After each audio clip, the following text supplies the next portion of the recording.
You think one small habit can't matter. You think it's too ordinary to be dangerous. You think real damage comes from disasters, from diagnoses, from something dramatic enough to scare you into changing. That's the lie I believed. I am 91 years old. I was born when radios were still furniture and doctors still smoked in their offices. I have lived through wars, recessions, polio scares, the moon landing, the internet, and the slow disappearance of everyone who once knew me as a young woman. And if you asked me what quietly destroyed my health, what did the most damage over the longest time, I wouldn't say sugar or alcohol or cigarettes.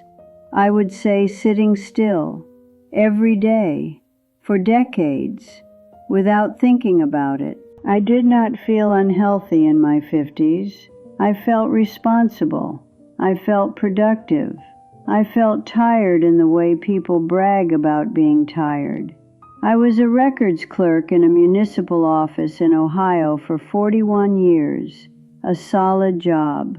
A chair, a desk, stacks of paper, and the feeling that if I didn't do it, things would fall apart.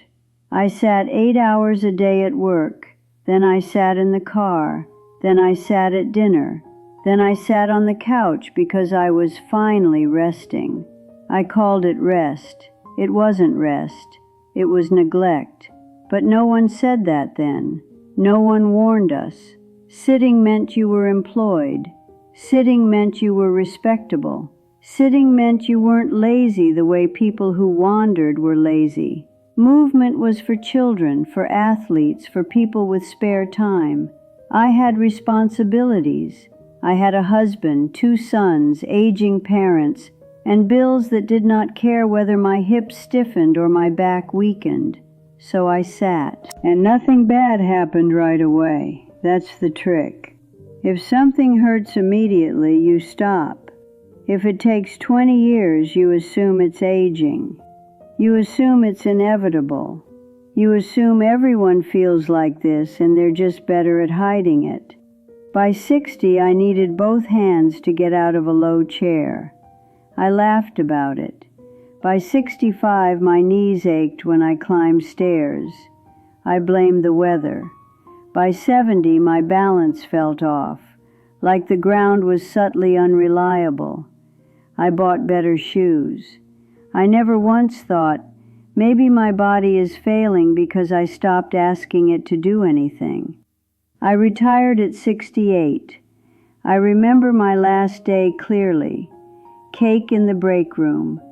A card signed by people I had sat next to for decades, but never truly known. I went home, sat on the couch, and felt empty. Not peaceful, not relieved, empty, and tired in a way sleep didn't touch. I told myself I had earned the rest. That was my favorite word, earned, as if movement was a reward instead of a requirement. The days blurred. Morning coffee at the table, crossword puzzle, lunch, television, dinner, television again. I told myself I was taking it easy. My body took that as a command to shut down. Here's what no one tells you. Your body believes what you repeatedly show it. If you show it stillness, it prepares for stillness. If you show it effort, it prepares for effort. Mine learned I was done. At 73, I fell in the kitchen. Nothing dramatic.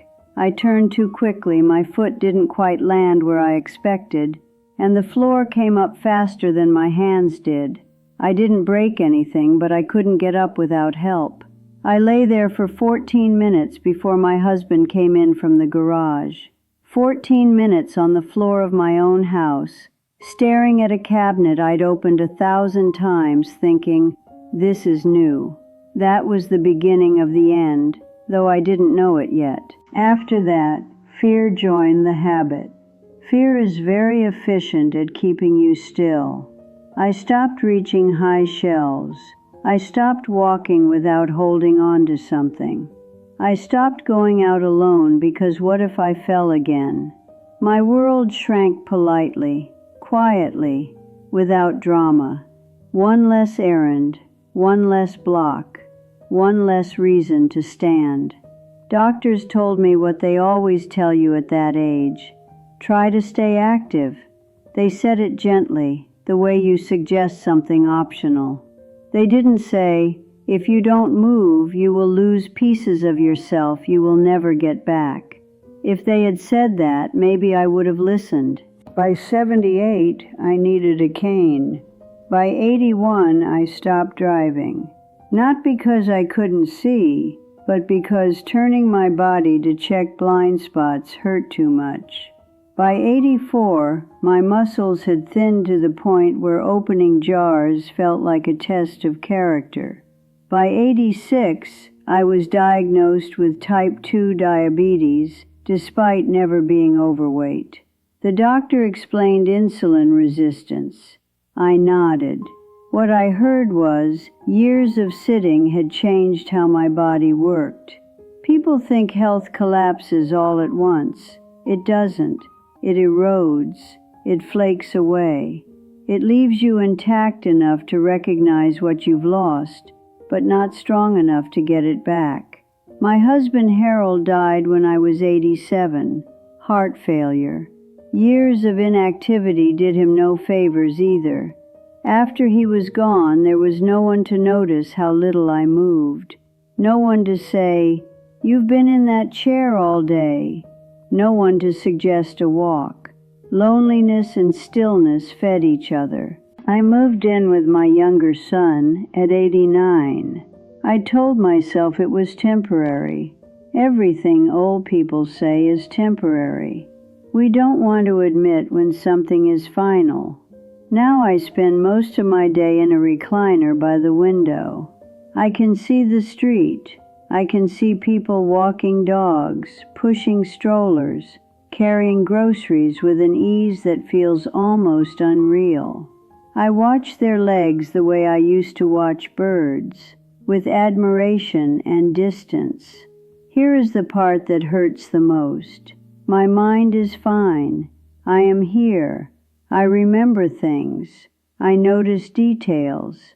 I want to move, but my body answers slowly, reluctantly, like an old machine left unused too long. This did not happen because I was careless. It happened because I was consistent in the wrong direction. One chair, one desk, one couch, one habit repeated until it became my future. If you are in your 50s or 60s and you think sitting is harmless, listen to me. I am not talking about exercise programs or gyms or becoming a different person.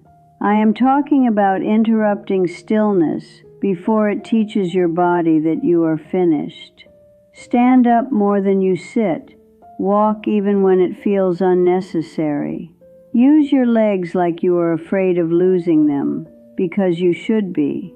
I did not destroy my health with one terrible choice. I destroyed it by choosing comfort over motion every single day and calling it normal. By the time you realize what sitting has taken from you, it is already done. That is the cruel part. There is no single moment where a bell rings and says, "This is the last year you can fix it." There is just a narrowing, a quiet closing of doors you assumed would always stay open. People like to believe there is a comeback chapter, a montage, a determined old woman who decides at 85 to get her strength back and surprises everyone. Those stories exist, but they are rare, and they are not the ones most people live. Most of us discover the cost after the return policy has expired. I discovered it in pieces. The first thing to go was endurance. I could still walk, but everything felt heavy. Each task required planning. Showering was no longer refreshing. It was an event that demanded recovery afterward. Then strength faded. Not dramatically. I didn't wake up weak one morning. I just noticed that my arms tired faster, that my grip slipped, that doors seemed stiffer than they used to be. Then came balance. Balance is the most insulting loss because it feels like betrayal. You know where the ground is. Your brain understands gravity, and yet your body hesitates, miscalculates, stumbles like it's forgotten something fundamental. I remember standing at the top of my son's basement stairs at 88, hand on the railing, heart racing, because my legs did not trust themselves. Those stairs had not changed. I had. People talk about aging as if it's about wrinkles and gray hair. That's cosmetic. Aging is actually about margins. How much extra strength you have. How much room for error. When you're young, you can trip and recover. When you're old, a misstep becomes a hospital visit, then a walker, then a different life. And the reason I had no margin left was not my age. It was my history. Decades of telling my body, "You're not needed right now." If I could go back, not to my youth, just to my early 60s, I would do 3 things differently, and I need you to hear them while they can still help you. First, I would treat movement like brushing my teeth, non-negotiable, boring, necessary. I waited for motivation. That was my mistake. Motivation does not show up for maintenance. It shows up for emergencies. By the time my body felt like an emergency, movement felt impossible. You do not need inspiration. You need repetition. You need to stand up even when nothing is wrong, especially when nothing is wrong, because that is when it still works. Second, I would stop confusing comfort with kindness. I was very gentle with myself in my 60s. I let myself rest because I deserved it. I avoided discomfort because life was already hard.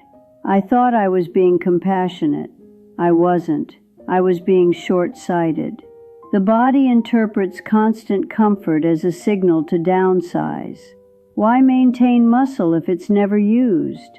Why preserve bone density if there's no impact? Why keep balance sharp if nothing challenges it? Biology is efficient, not sentimental. Every chair you choose instead of standing is a vote. Every escalator instead of stairs is a vote. Every afternoon you sit because you're done for the day is a vote. You are voting for the body you will have later. I voted wrong for a very long time. Third, I would stop telling myself I had time. Time is the most dangerous assumption we make. You think change will announce itself. You think decline starts with pain. It doesn't. It starts with convenience, with shortcuts, with habits that feel harmless because they are quiet. I didn't wake up at 75 feeling old. I woke up at 85 wondering how I got there so fast. There is something else no one prepares you for. The grief of watching your future self struggle with decisions your past self made casually. That grief is sharp. It has nowhere to go. You cannot yell at a version of yourself that no longer exists. I sit here now, hands thinner, legs weaker, knowing that a version of me once walked 3 miles without thinking about it. That woman did not know how powerful she was.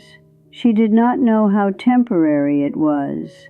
If you are still strong enough to feel bored by movement, you are incredibly lucky. Boredom is a privilege. It means your body still responds. Do not wait for fear to teach you what discipline could have taught you gently. People ask me if I regret not exercising more. That's not the right word. Regret suggests a single decision. This was a pattern. a lifestyle of stillness wrapped in responsibility and comfort. I regret believing that what I did every day didn't matter. It mattered more than anything else. Here is the part that is hardest to admit. No one took this from me. Not my job, not my family, not aging. I participated. I cooperated. I chose the chair again and again because it was easier, because it felt earned, because everyone else was doing the same. And that is why I am telling you this now, not to scare you, not to shame you, but to interrupt you. Stand up, today, not tomorrow. Walk farther than you planned, not because it feels urgent, but because it doesn't. That is exactly why it matters. You are not exercising for your current self. Your current self is fine. You are moving for the person you will be when help is harder to accept, when independence matters more than pride, when the difference between living alone and not living alone comes down to whether you can get up from a chair without using your hands. I cannot undo what I taught my body, but you can still teach yours something different. I am 91 years old. My health was not taken from me in a dramatic moment. It was quietly negotiated away, one still day at a time.